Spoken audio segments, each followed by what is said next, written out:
কিভাবে মুসলিম ধর্মাবেগ কে বিক্রি করছে এই মানে এই কুলাঙ্গারটা।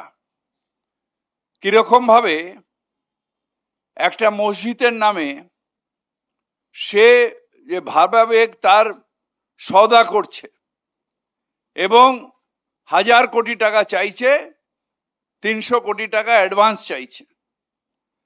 কেন? তার কারণ আমরা যারা মুসলমান সমাজের মানুষ, আমরা কি গরু ছাগল? আমরা কি বুদ্ধিহীন? আমরা কি এতই ধারাবাহিক যে এই রকম মানুষ আমাদের ধর্মীয় আবেগকে বিক্রি করে দেবে আর আমরা সেটাকে হজম করব দেখার পরে, না এই মানুষটাকে ধিক্কার করব, এই মানুষটাকে সমাজচ্যুত করে দেব?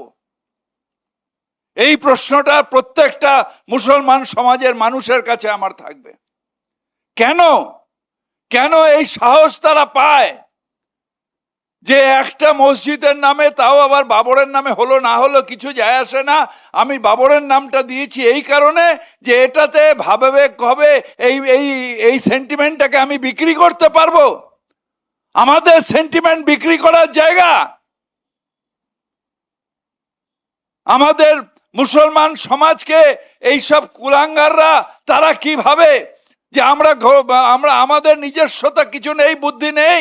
হ্যাঁ আছে, এর জবাব দেবে এই বিজেপির এই অন্যায়, এই যে কেনা সি টিম পি টিম তৈরি করা এবং সেইটা দিয়ে আজকে এক ব্যাগে এসআইআর করে মুর্শিদাবাদ মালদার ভাইদের নাম বাদ দিয়ে দিচ্ছে, তাতেও তাদের শান্তি হচ্ছে না। তারপর এই বেঈমানগুলোকে কিনে নিয়ে সেইখানে ভোট ভাগের যে রাজনীতি করছে, সেইটাকে মুসলমান সমাজকে জবাব দিতে হবে, দিতে হবে, দিতে হবে। অন্যায়, অন্যায়, পাপ, পাপ, পাপ। এত বড় অন্যায় যে আমার ধর্মকে টাকাই বিক্রি করে দেব। একে কি ভাষায় করব? শুধু বেঈমান বললে কম বলা হবে। আমি চিনি এটাকে, সেই জন্য এইখানে বসে ওকে সাসপেন্ড করেছিলাম, পার্টি থেকে দূর করে দিয়েছিলাম। আর যারা এখনো ওর সাথে ছিলেন তারা এবার বোঝবার চেষ্টা করুন কি জিনিস এটা।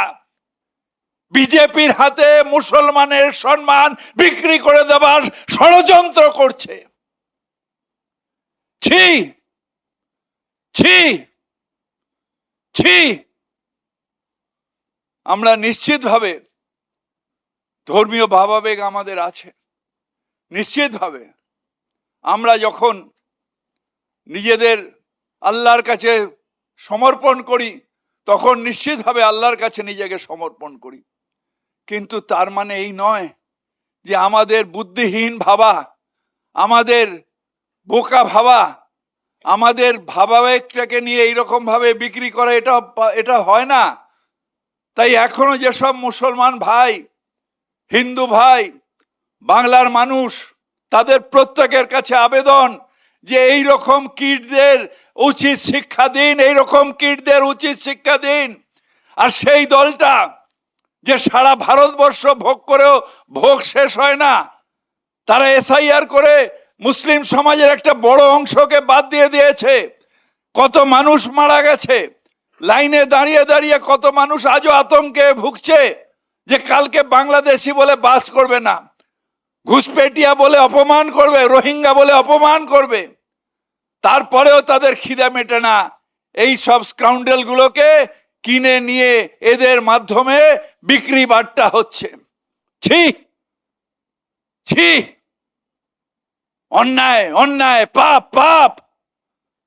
ধর্ম নিয়ে যারা বিক্রি করে, আমি আগেও বলেছিলাম কেন বাবরি মসজিদ, আজকে জানতে পারলাম যে বাবরি মসজিদ নামের ধারাবাহিক বিক্রি করাটা অনেক সহজ।